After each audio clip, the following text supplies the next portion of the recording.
New York, Reuters, Russia and China have started making the case at the United Nations against Washington's claim that it can trigger a return of all sanctions on Iran at the Security Council, with Moscow invoking a 50-year-old international legal opinion to argue against the move.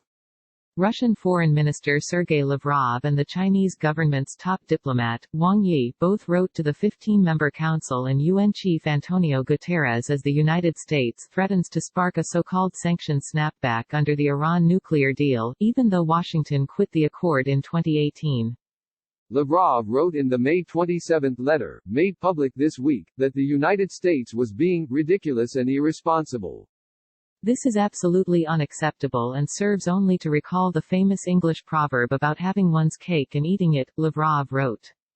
Washington has threatened to trigger a return of UN sanctions on Iran if the Security Council does not extend an arms embargo due to expire in October under Tehran's deal with world powers to prevent it from developing nuclear weapons.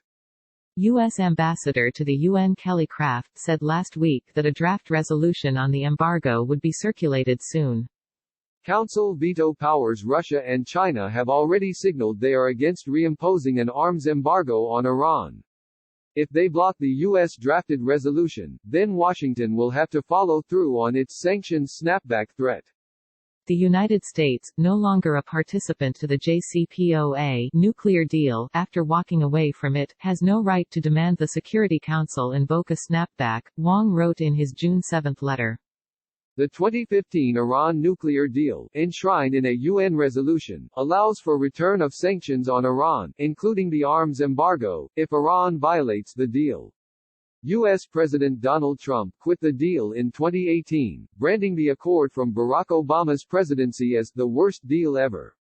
Lavrov cited a 1971 International Court of Justice opinion, which found that a fundamental principle governing international relationships was that a party which disowns or does not fulfill its own obligations cannot be recognized as retaining the rights which it claims to derive from the relationship.